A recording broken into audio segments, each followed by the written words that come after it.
Mysterious pneumonia outbreak in Wuhan, China. A new type of coronavirus. The number of affected countries has tripled. The World Health Organization has just declared that this is a pandemic.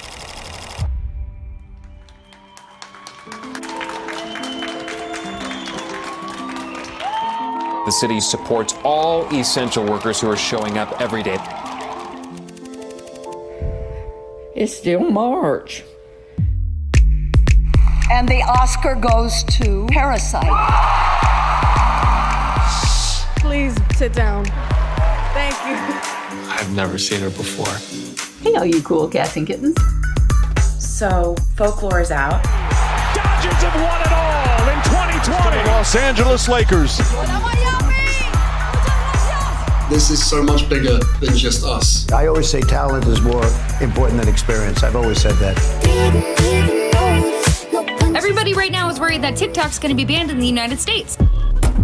Normal life canceled. 11 days into the national lockdown. All public gatherings banned. Working from home is the new reality. Are any of y'all wearing pants? Now be honest now. School is closed. For the remainder of the academic year. Guys, what happened? It kicked her out the internet. I see Bryn is holding up 2 and 2. Lives of more than 400 million children. Zoom after Zoom can be exhausting. It seems like the world's caving in on you. Yeah, work never stops. It could be taking a toll on your well-being. This is going to get worse before it gets better. Italy saw its deadliest day from the coronavirus as the death toll jumped by more than 600 in 24 hours. The plans we have is to contain the disease outbreak in Taiwan. We have very little problem in this country at this moment. 5 people have contracted the virus. Let us build up our confidence. We will eventually win. Many of our countries in Europe are now acting to flatten the curve epidemic. used when talking about reducing the number of coronavirus cases. Americans' unemployment claims, nearly 3.3 million More than announced. 6 million. I hope that's right. 10 million workers now applying for unemployment. 50 million unemployment claims filed in the span of just 4 months. A disproportionate number are black. It's called systemic racism for a reason. There's 400 years of history here. Now! What do we want? What do we want?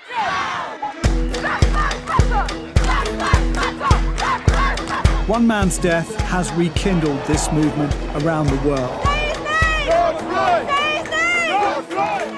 Frustration over the lack of charges against the officers. They should be charged. There's always a better way. Protesters kneeling and raising their hands in peaceful demonstration. Is that your Bible? Stay Bible. They poured onto the street. Resign, they shouted.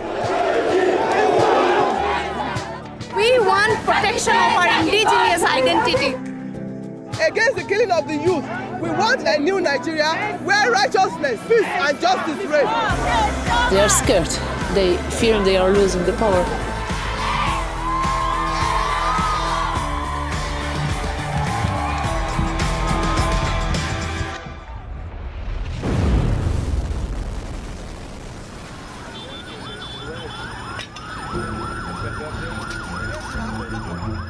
The worst fire season ever, and every year builds on the last one, it seems like. Yeah, it really does.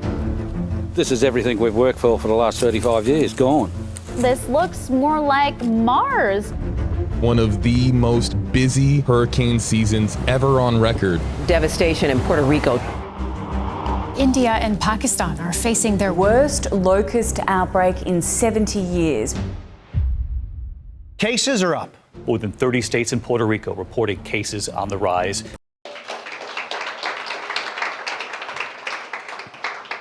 Thank you, Eric. You know, it's sad, right? You watch this and it puts things in perspective. And I'm going to guess everybody in this room at some point in time cried over the course of the last 18 months. You probably cried. It's been difficult. There's no question about it. But it's also been a real point of reflection. And I can tell you that every single morning since the pandemic hit, I've now started that for myself. And in fact, this morning, I was sitting in my backyard thinking about today's presentation and thinking about all of you and how meaningful it is that you showed up, because our industry is so important and we need to be together, and there's a reason why we want to make a difference. And if you just look at just 2 years ago, 2 years ago, we were together at thINK, and things were so different. They were so different. And all these terms that we're hearing today and the way we're living today, we didn't consider at that time. You know, think of some of these things. Essential workers. That has a whole new meaning today than it ever did before. Social distancing, never considered it or thought about it. Mask wearing. Systematic racism. Mental health, wellness, well-being. Remote working. Hybrid working. Vaccinations. Never really talked about vaccinations. Climate change, equality. We've really started thinking about things in a very different way because of the pandemic and what happened in 2020 and moving forward. And these are now things we're more sensitive to than ever before.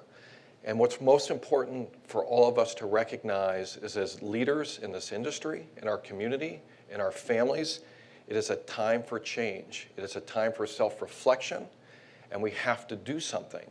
And that's why we're here at the thINK conference. For today, I'm going to try to compartmentalize the change into 3 major transformations. I'm going to talk about our print industry transformation, I'm going to talk about our digital transformation, and we're going to talk about our workforce transformation. And individually, they all matter, but they're colliding, which makes it so much more important. And as leaders, people are counting on us. People are counting on us. We need to do something, and we are doing something, and we'll continue to do something, and that's the theme of today. Think about our printing industry for a moment, and I'm not going to go through all of these, but we've all been impacted by what's occurring in the world today, especially what happened in 2020. Think about the labor shortage.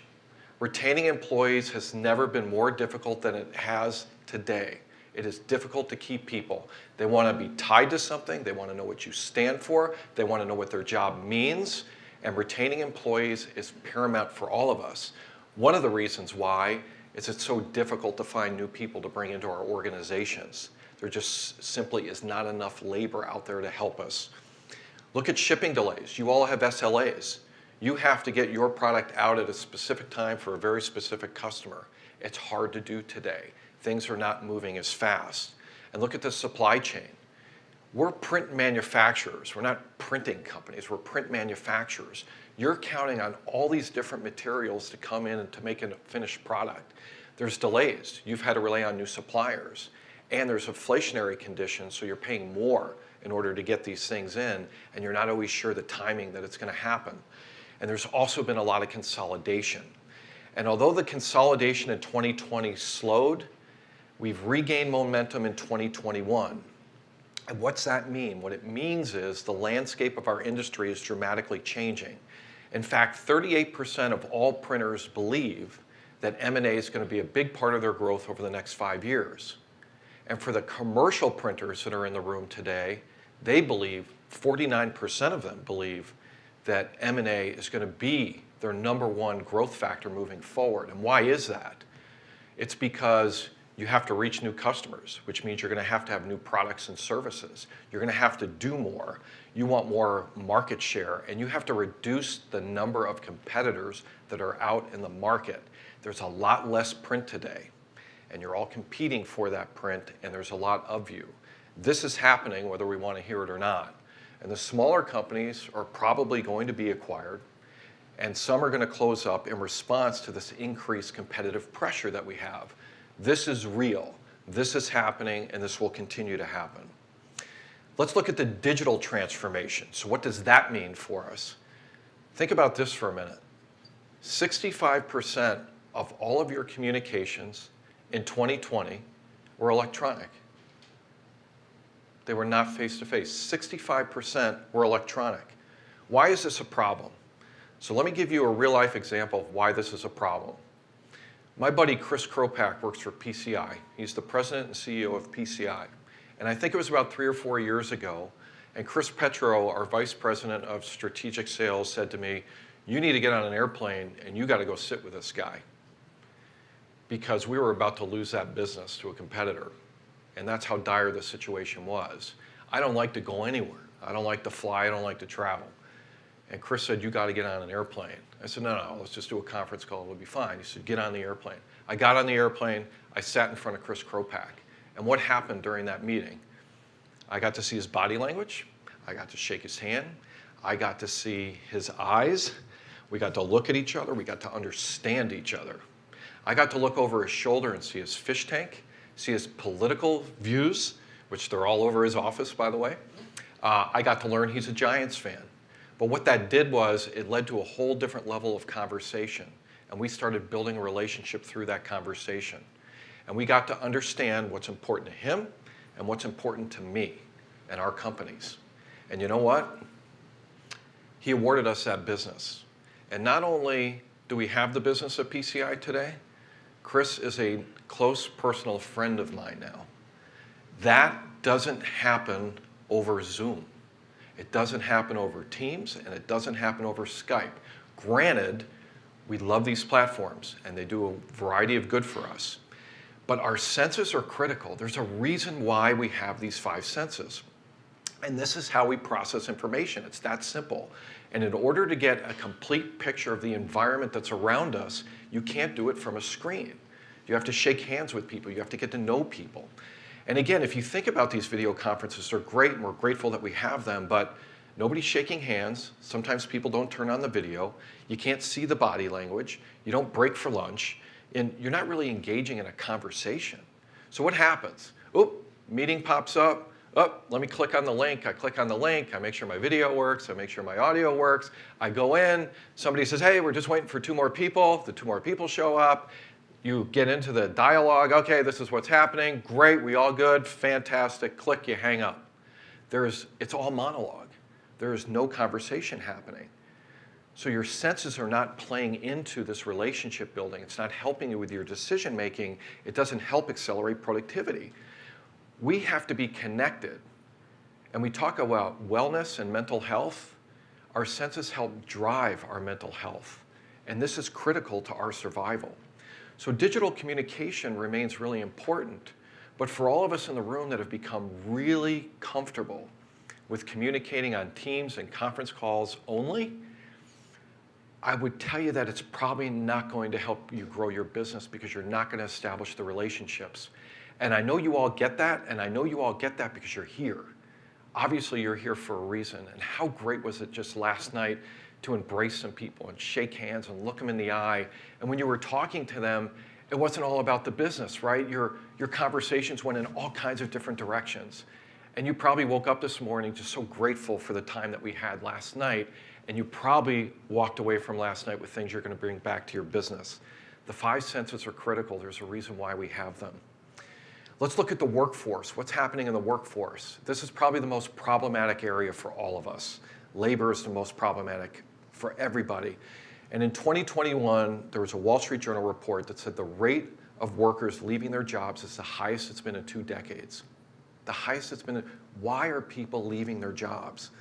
Well, the pandemic forced a whole different model. We're not traveling anymore or as much anymore. Show of hands, how many people, this is their first trip in months? Anyone? There's a number of you, right? It's different. It's just a different environment. We used to hang out by the water cooler, right? And engage. Well, offices are closed. Still many are closed, or they're back just part-time. And instead we shifted to this all day long sitting on Zoom meetings, right? It's exhausting. It's absolutely exhausting. So we've seen people with burnout and they feel isolated. And because of all this, a lot of Americans are rethinking their priorities. What does it really mean? Why do I do this every day? Who is this company I work for? What do we support? What are we about? Right? We're all having these moments of reflection.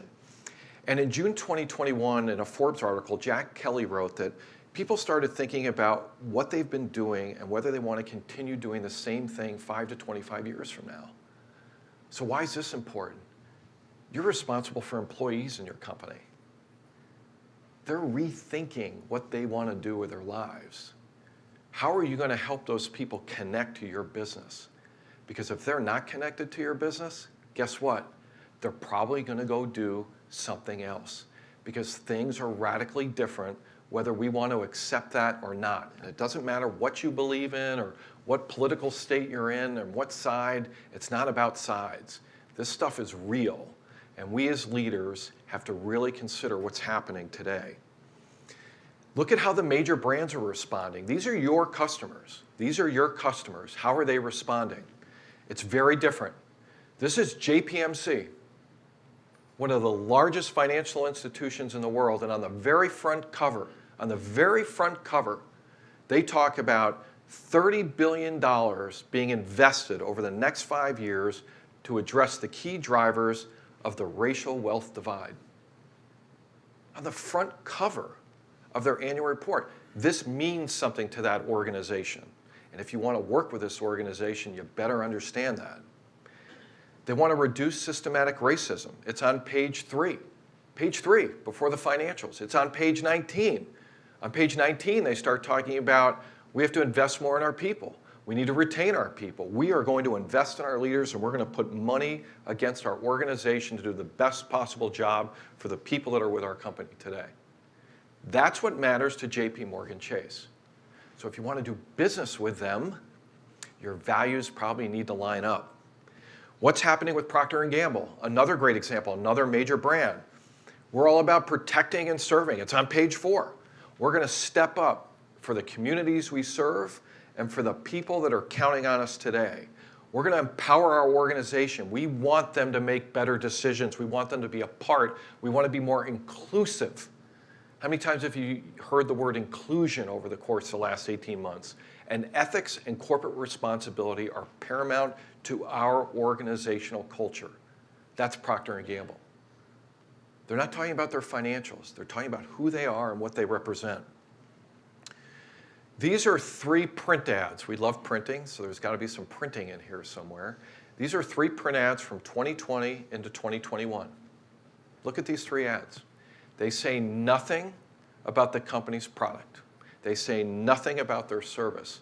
They talk all about their image and their responsibility to the communities and the world in which we live. 125 years, family-owned business. 125, we are a family-owned business, and that means something. Diversity and inclusion. You want to partner with us? This is important to us, and you can count on us to have a diverse workforce and to be inclusive of who we work with and why we work with them. Climate change.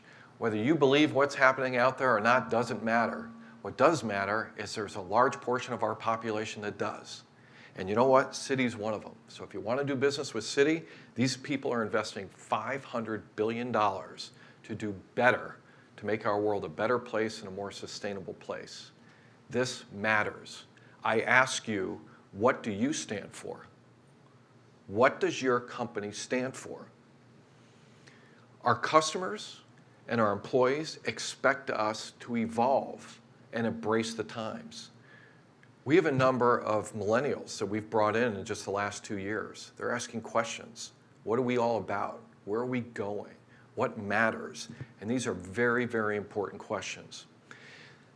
People want to work for companies that stand for something. Companies want to partner with like-minded companies. And people want to live, work, and purchase based on their values.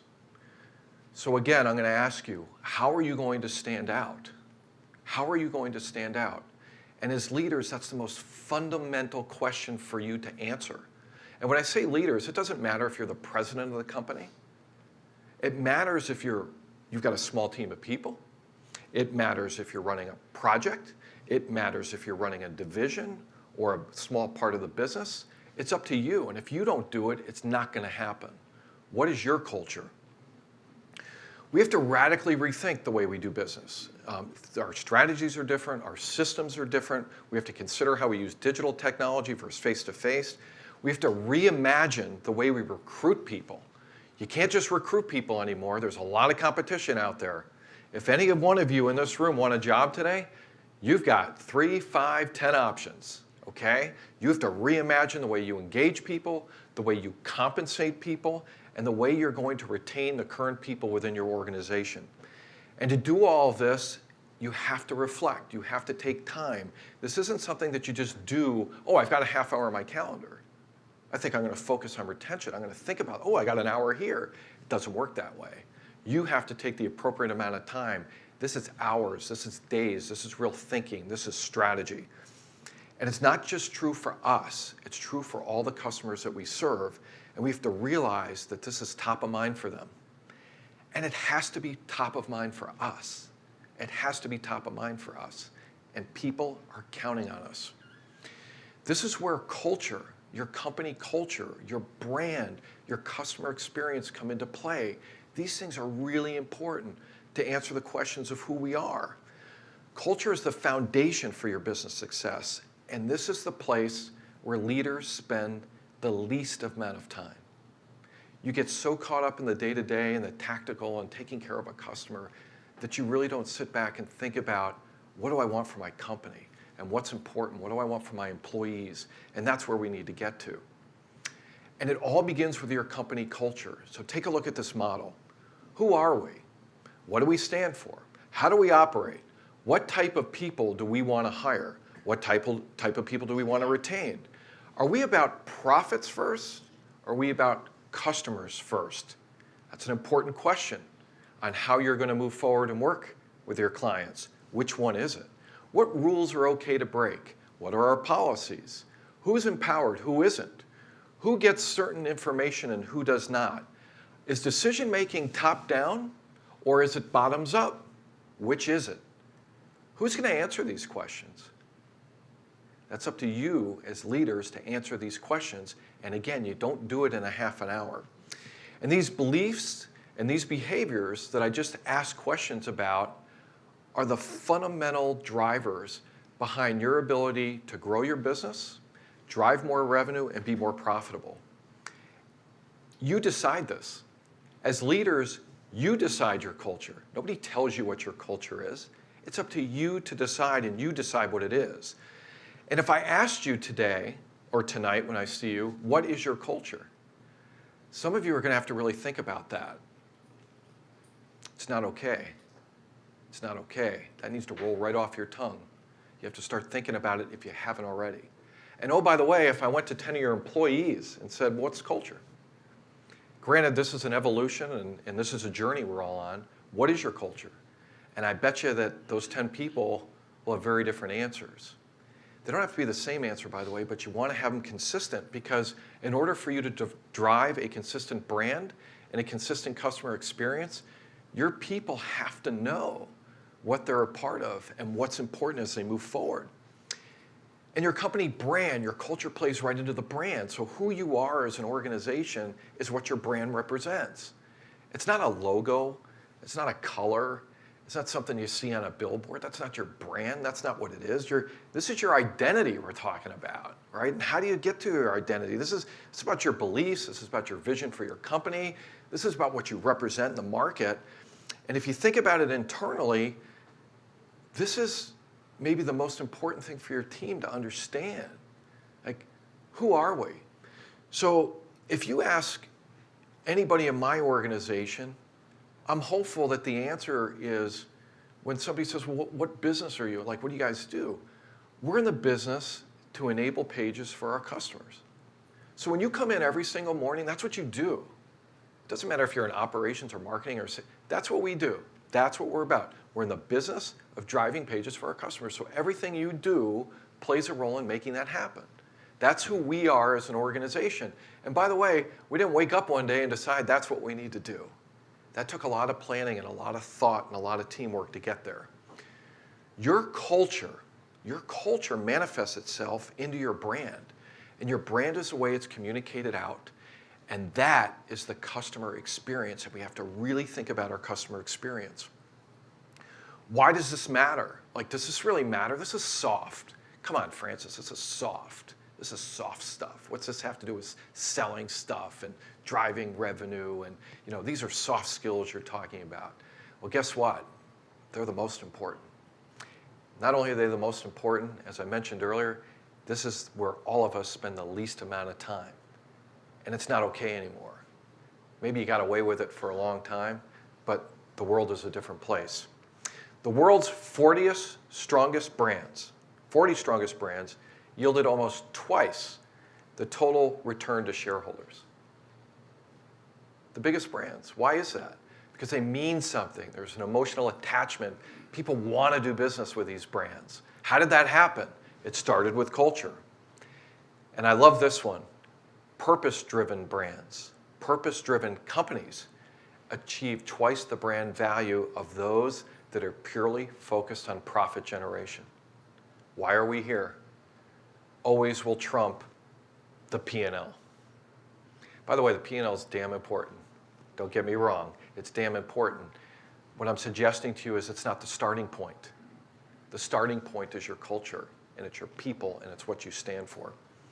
And brands become beacons of trust. They provide clarity, and these are the choices that we have, and customers have choices, and there's a lot of you, and why are they going to pick you? They're going to pick you based on what you stand for. So we've talked a lot about change in the world. We've talked about major brands and what they're responding to and what they're doing. We've identified the role culture plays in driving the brand and the customer experience. We've talked about what a good customer experience, and now the question is, how do we go on this journey? So what do you do? So it's great to talk about, it's great to understand. Yes, maybe we don't spend as much time. Yes, maybe this is soft, but important, and hopefully this is resonating with you. But how do we go about doing this? And how do we make it happen? And the best way I thought about helping you today is taking you through the journey we're on and we've been on, in hopes that you'll take something away with the approach that we've established. And by the way, more than happy to help any of you on your journey to establish your culture. You have one today, by the way, but it's about rethinking it and maybe what it should be tomorrow and if you want to make changes. So what I'm going to do is I'm going to take you through over the next few minutes how we did this in production printing. So we are a part of Canon, and I'm responsible for the production printing division in Canon. So what's that mean? It begins with culture. The whole thing is culture. This is you as a leader sitting in your backyard, sitting on an airplane, sitting in your office with zero distractions. No phone, no computer, no kids, no wives and husbands, nobody. This is you spending the appropriate amount of time, hours, thinking about what is it you want your company to be. What is it? Once you do that and you understand it, it's all about you going back to your team and saying, hey, this is what I want for our business. Does this resonate with you? Tell me more about what you think our business should be, and how do we align as a management team on what we want to bring together. And this is inclusion, because you all have to be in this together.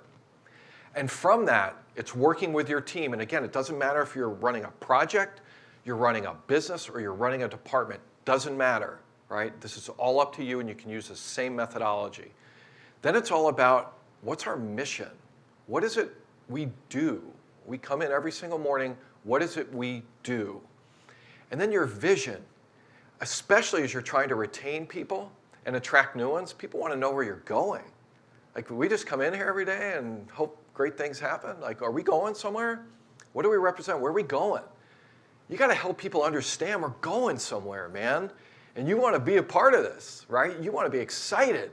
And when you get people excited, they want to stay with you, and they want to do good things, and they want to work harder, and they just want to be a part, and they want that inclusion to be a big part of their lives. And values. Values get you where you want to go. And you need to have a team of people that share the same values. And if you've got outliers in that, that's your brand. That's inconsistency in your brand. That's people tarnishing your brand, which takes away from your customer experience, which is your revenue and your profits. And once you do this, and I'll get more descriptive here in a moment, then it's all about what's your org structure? How are we going to build a structure to support this mission and vision that we have? And then we got to build a strategy. And oh, by the way, strategy is not a 10-minute process either. Right? This is hours and hours and hours of work. And you do it together, and you do it as a team, and you make sure people are all together making this happen. Because everybody, diversity in your organization is so critical. Everybody comes from a different point of view. And it's magical, because they give you this input that you never thought of. And when you get to the finished product, like, I get chills even saying it. Your strategy is so rich. And then when you get to the end of the year and it actually worked, of course it worked. It worked because you were so inclusive, and you listened to people, and you got it, and you communicated really effectively throughout the year, and people knew where you were and where you were going, and you made changes, and everybody just understood, and they felt good about it. And feeling good's okay. Again, soft. but people want to come in and be a part of something and feel really good about it. And then once you build your strategy for the business, well, what about all the individual departments? So it's great you have a strategy for your business, but what's the marketing strategy? We have a professional services division. We have a service organization, as you all know. We have a sales organization. How does their strategy tie into the corporate strategy? They have to think about that. How are we going to enable this to happen? And they go off and write their strategy. And then it gets right down to the individual. Hey, individual, guess what? We've heard you, we've listened, you've been a part of this. Now it's all about you. Here's what you're specifically going to be doing that enables, if I'm in marketing, the marketing strategy, which enables our strategy, which speaks very well to our values, our vision, and our mission, and our corporate culture. Sounds simple, right? Not so simple. And communication's the key to everything. Whether you're doing town hall meetings, you're doing one-on-ones, you have to listen to people. You have to let them know where you're going. You got to let them know what's going on. You have to be a part of your organization, and communication is key. In Canon, our philosophy is all around Kiyose. Okay, this isn't our production printing division. This is Canon as a company. We are a subculture in Canon. We have our own business, production printing. We're a subculture of the bigger culture, okay? Think about subcultures for a second. But Kiyose, this is the reason why I came here 11 years ago. This was it, right here, you're looking at it. All about race, religion, everybody working together. It's harmonious, and we're doing great things for the community. We're doing great things for the industry. We're doing great things for the customer. We're establishing relationships. All these wonderful things are happening, and that's the philosophy inside of Canon. And oh, by the way, I don't care if you're working with our camera division. I don't care if you're working with our office group. It doesn't matter. Like, this is the founding principle for who we are as an organization. So we take this, and we take it really seriously in production printing. And then what we do from there is we say, okay, well, who are we? And again, as leaders, this is up to you. And I'm going to share with you just 5 of the areas. So I went to my staff and I said, hey, this is a culture I want to have, selfishly. What do you all think, as I described earlier? And then we all met together and we talked about the things that were really important. Customer first decision making. Customer first decision making. All of you have gotten ink and toner and parts, and there's a really tough supply chain problem going on right now. None of you have suffered through that from Canon. Why? Not only did we see it happening, but because we put you first. We put you first, we put you ahead of the P&L. We put you ahead of the balance sheet. We increased our inventory. But that doesn't happen. It doesn't happen if every single person in our organization isn't thinking it's all about the customer first. That's why you do business with us, right there. It's about you, it's not about us. And we make it that way, and you feel that from all of our employees. You feel it from them because that's our culture, because that's what we've built, and we've spent time doing that. Do what's right. We have policies. Don't break the ones that are going to get you fired, but do the right thing. You're all grown-ups. Take some risks, but you got to do what's right above and beyond anything else. And if you hire properly and you empower your people and you trust them and you're inclusive, they're going to do what's right. And you know what? They may make a mistake. It's okay, because we're all going to learn from those. Empowerment and inclusion, community and team. There is no I in our production printing group. It's all about doing what's right for everybody. That's why we're here at thINK. And transparency and communication. Oh, nothing aggravates me more than I'm a vice president. I get to see that information. You don't.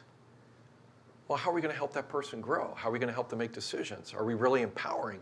You got to share. You got to be transparent, and you have to communicate. This works, and it works really well.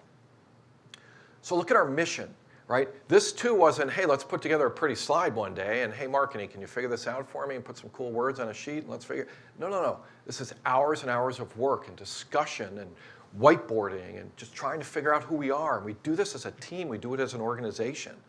And engagement was the first thing that meant something to us. And I hope it means something to you. Your individuals in your organization need to be engaged. They need to feel like they're part of something. And with that engagement, we want our customers to see us as their friends and partners. We want you to see us as friends. And I can tell you, I don't know how many people I hugged. I don't know if I should have done that with COVID and everything, but man, I hugged a lot of people in this room over the course of the last day and a half. Why? Because that's the relationship we have. That's the relationship. And it's all about enabling pages. That's what we do. And it's all about the best service, and it's all about our consulting, and it's all about all these things that we do. And by the way, this isn't about canon. I'm just giving you the definition of what a mission is, and it's got to be written down, and it's got to be communicated, and you start living this. You start living this. This is what we do on a day-to-day basis. And then it gets to helping your people understand where you're going. And I mentioned vision earlier, but where are we going? People want to know where you're going, you know, and for us, you know, we want to be $1 billion business.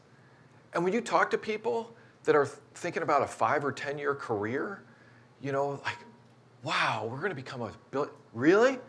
Yeah, we're going to do that. It's going to happen. And you know what? If you believe it, you can manifest it, you can put it out in the universe. I really believe in that stuff too, by the way. And it happens. And good things happen if you believe they can happen. And you know what? We tell our organization, we're going to be #1, period. By the way, it's not a mistake we have #1 market share. That is not a mistake. We have #1 market share because we care. We really care. But we're going to keep #1 market share where we serve. We're going after new markets, and we're going to take it away from everybody else. And that's our God-given right. We're going to go get it. That gets people excited. Our customers view us as the easiest company to do business with. This is a vision statement, people. We are not that easy to do business with, and we know that. But every single day, we try to get better at that. And in time, you will all say, when we achieve this vision, and then we'll have another one, you're going to say, wow, Can's the easiest company to do business with. And at the end of all of it, our people in the industry say, these are the greatest bunch of people. I want to be a part of this. I want to work with them. I want to just be a part of what they're doing. I want to be a part of this thing community. We're going places, and we're going places together. And I'm telling you, when I have town hall meetings and I get in front of my organization and I talk about this stuff, like, you know, oh my God, this is great. This is awesome. You know, I want to be a part. What else can I do? People asking, what else can I do instead of going home at 5 o'clock? People wanting to come in on, we come in on Mondays and Wednesdays, wanting to come in on Monday and Wednesday instead of sitting home on Zoom meetings. That's partially true, by the way. Still a lot of people want to stay home, but we've got them in on Mondays and Wednesdays. And then it's about values. So how do you come up with your values? And I'm going to give you a really easy way to do this. You go on Amazon and you purchase value cards. Go buy value cards and buy a boatload of them. And give your value cards to your managers and say, get with your team, and you're going to hand a box of these cards out to your team. And there's, I don't know, there's like 50 to 100. Ann Louise, how many cards are in that box? There's a lot in that box. There's a lot in there, right? She's our CFO, so I would hope she can count and give me the number, but okay, she didn't give me the number, but we love Ann Louise. There's a lot of cards in there. And tell them, you tell each employee to pick 20. And then you tell them after they pick their 20 and they're so passionate about the 20, they have to pick 10. And then they get 5. And it's hard. They have to pick 5 values that mean the most when they started with this deck of 100 and they get down to 20. And then have your manager come into your meetings and have your manager present what 5 as a team it boiled down to. And then your staff meets and you each have yours and you spend time debating and talking, and because you're choosing 5, maybe you're choosing 10, that's it. It is a hard, hard, hard exercise, but it's so inclusive. And I get chills saying it because your organization rallies around it and it becomes the foundation for your brand. It's the foundation for your culture. It's in your customer experience. And you get to come to places like thINK and hug people. That's kind of how it works. And I'm not kidding, because you're all sitting here in the room and it works. And for us, this is what we align to. These are the 6 things we align to. And it was not easy getting here, but we want to be a family. We want to feel something. We want the way in which we work, the highest integrity, passion. When you walk through the halls, man, you got to feel it. You know, we want passionate people walking through the hallway. We have to be trustworthy with our customers, with the people we work with our partners, and we want to be respectful of everybody. Everybody's got a voice. Everybody has something that they do. And my favorite, and not to pick a favorite, but I'm picking a favorite, is just hope, right? Especially now, like just being hopeful and seeing a better way and knowing things can get better. I can't think of anything more important, especially today, than any time prior. And then it gets all about alignment and inspiration. How do you align everybody? And when you go through this exercise within your organization, you're going to find a lot of people are going to say, those aren't my values. You know, I don't believe in this vision. I'm not going there. They can't stay. They can't stay because they will undermine your progress. They will pollute the other people in your organization. They will keep you from getting new customers. You will not get the revenue that you expected. You'll never drive the profits. It doesn't matter how talented those people are at a specific task. Their mental inability to do what you're asking them to do to drive your culture suggests that they can't be there. Doesn't make them bad people, by the way. Good people. But either you're on the bus, and we talk about this in my organization weekly. You're on the bus or you're not on the bus. You don't have to be on the bus, but if you're getting on this bus, it's an exciting, magical, wonderful place to be, and we know where we're going. You know, we're not taking a bunch of detours along the way. We know where we're going. We've got a plan. We've got a map. You know, we're using Google, but we got hard copy too because we're in printing, and we're going somewhere, and you can come with us.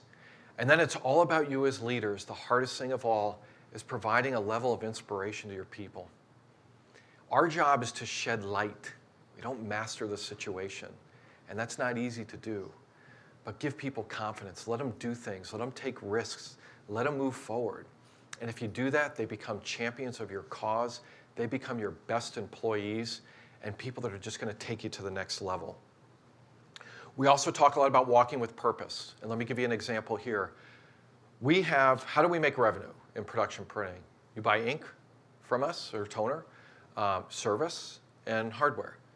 And I will tell you in my organization, when I leave my office and run down the hallway to run to the restroom or do something, I always get stopped the last week of the month from people in operations or marketing or sales or whatever department.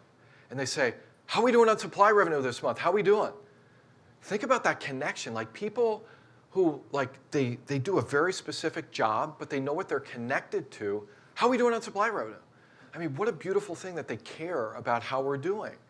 You know, and my answer is always, we're going to get there. We can do this. It's going to happen. I'll talk more about that in a second, which is the P2 difference.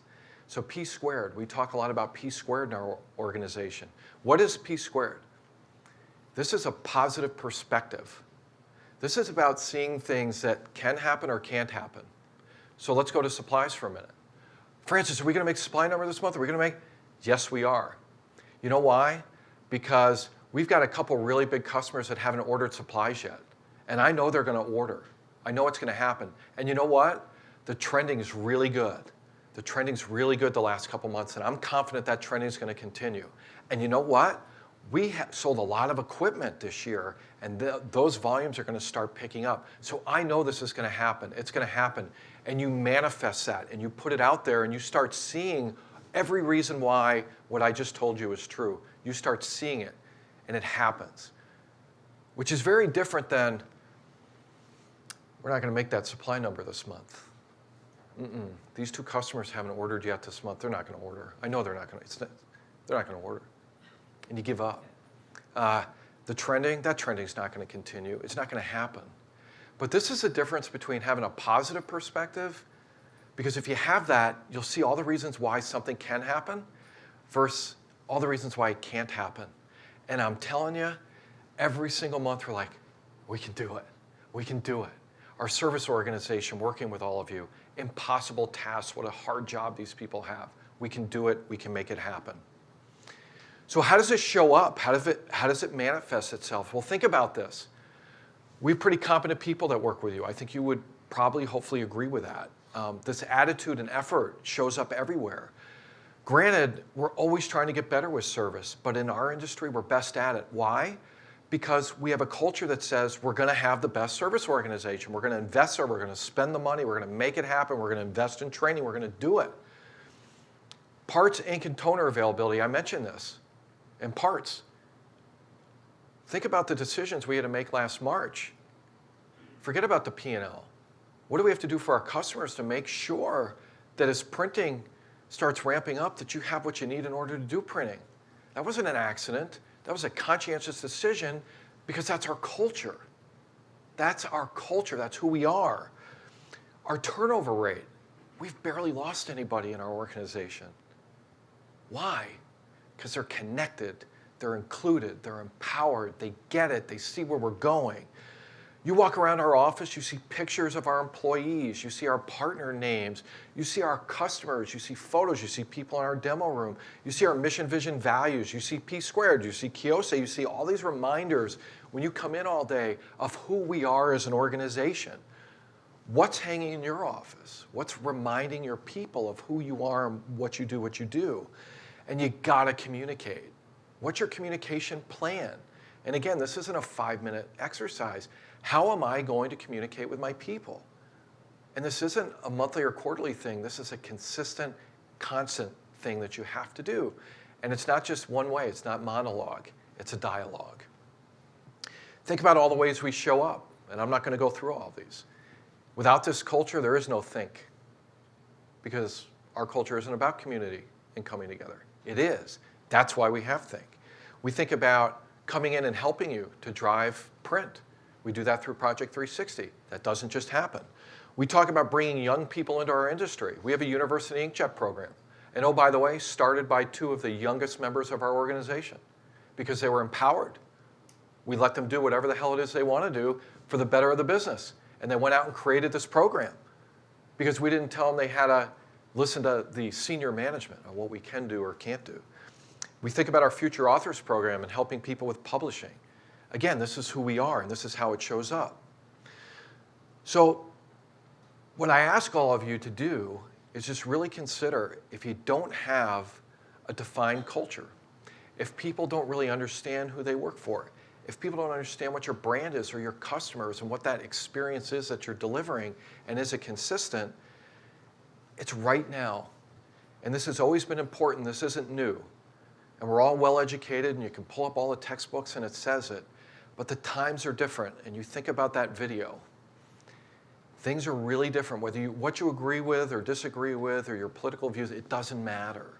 Things are really different, and you have to consider it. And as your partner, Canon's here to help you. And you want to talk further about this, we're going to help. So thank you all for listening today. I really appreciate it. And let's go have a great conference. Thank you.